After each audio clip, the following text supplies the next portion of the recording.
जय गुरु जी, शुक्राना गुरु जी।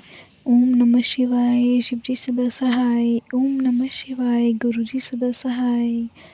जय गुरु जी, शुक्राना गुरु जी। संगत जी, आज मैं कांटे जी का शुक्राना सत्संग शेयर करने जा रही हूँ, जो उन्होंने हमें रिकॉर्ड कर कर भेजा है। ये एक ब्लेस्ड कर देने वाला सत्संग है, तो कृपया अंत तक बने रहें। जय गुरु जी, शुक्राना गुरु जी। जय गुरु जी, शुक्राना गुरु जी। ओम नमः शिवाय, शिव जी सदा सहाय। ओम नमः शिवाय, गुरु जी सदा सहाय। जय गुरु जी, शुक्राना गुरु जी। सभी संगत और अंकल आंटी जी को भी जय गुरु जी। मेरी माता रानी को भी जय गुरु जी। हनुमान जी को, नीम करोली बाबा जी को, मेरे हरि को, कुल देवी देवता, बड़े बुजुर्ग, हमारे पितर, उनको भी जय गुरु जी। संगत जी, जय गुरु जी। गुरु जी की महिमा बहुत ही प्यारी है। आज का सत्संग मैं लिख कर रही हूँ। गुरु जी पल पल मेरी और मेरे परिवार की रक्षा करते हैं। ये सब गुरु जी को ही पता होता है। मैं तो अनजान हूँ, वो अंतर्यामी है। वो पहले ही आगाह कर देते हैं कि मेरा साथ भी कुछ ऐसा ही हो रहा है। मैं ना समझ हूँ गुरु जी। जो भी मेरे पास आपकी टेलीपैथी है, जो सत्संग सुनती हूँ, तो गुरु जी याद कराते हैं कि वो हमारे माता पिता और ज्ञान के गुरु हैं। इसलिए वो पहले ही बता देते हैं कि तुम्हारे ऊपर ये कष्ट आने वाला है, वो कष्ट तू कटवाई जा।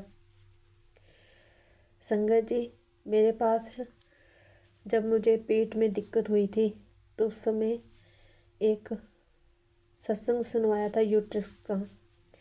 उस समय वो सत्संग ये था कि किसी आंटी को सपने में गुरुजी ने यूट्रस की प्रॉब्लम सॉल्व की थी और ये कहा था कि तुझे इसमें 2 दिन तुझे उठने बैठने की दिक्कत रहेगी।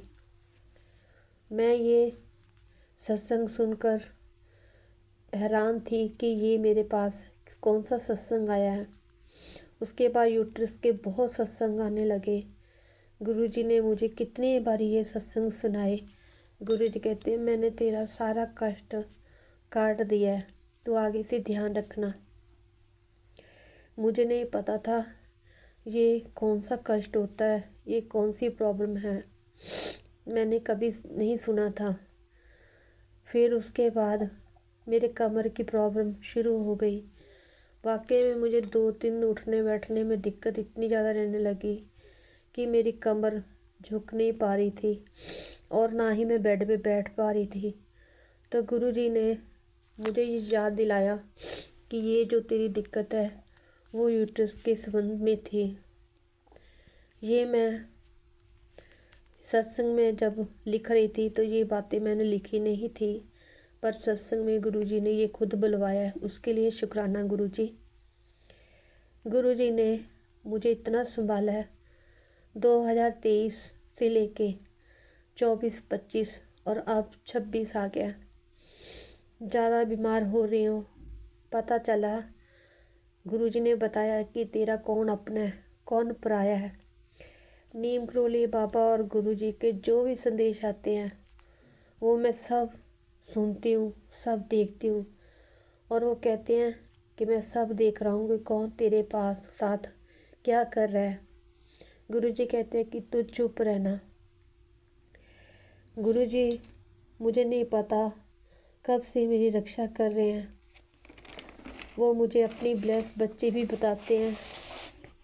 इतना बड़ा दर्जा दिया गुरुजी ने एक तुच्छ प्राणी को अपनी बेटी बनाया है। कहते हैं तू तो मेरी बेटी है। कई बार ये टेलीपैथी जब आती है ना, तो गुरुजी मुझे ना रोना आ जाता है कि मुझे मेरे लिए इतना। तो अगर मैं सत्संग लिखी जाऊँ ना, तो शायद मैं ये पूरा भी नहीं कर सकती। संगत जी, मुझे गुरुजी ने 7 डे की ब्लेसिंग के रूप में सत्संग शेयर करने की को कहा था। सेवा दी थी मैंने गुरुजी की कृपा से। 6 दिन की सेवा तो कर ली। शिवरात्रि के भी आए थे, वो भी मैंने सारा उसमें शेयर किया था। गुरुजी ने मेरे साथ जो जो चमत्कार किए थे वो भी मैंने बताया था। पर 7वें दिन की शुक्राना सत्संग रह गया, क्योंकि उस दिन संडे था और संडे को मैं कुछ नहीं कर पाती। संडे मेरे लिए बहुत भारी होता, मुझे अच्छा नहीं लगता। मैं सारा दिन यही कहती हूँ कि मैं सारा दिन संडे में बस गुरुजी मेरे पास ही रहे। गुरुजी की कृपा से मुझे मेरे सत्संग गुरुजी ने, मेरे सत्संग शेयर तो नहीं हुए, पर गुरुजी के मैसेज आने शुरू हो गए कि तूने शुक्राना किया, उसके लिए मैं बहुत खुश हूँ। मुझे सांस ज़्यादा चढ़ने के कारण मैं सत्संग अच्छा नहीं कर पाती। लिखते लिखते मेरे हाथ बाजू थक जाते हैं, समझ नहीं आता मैं क्या करूं। फिर आज सोचा कि आज सत्संग लिख ही लेती हूँ। संगत जी, गुरुजी ने मुझे बटरफ्लाई रूप के में दर्शन नहीं आते थे। जय गुरु जी, शुक्राना गुरु जी।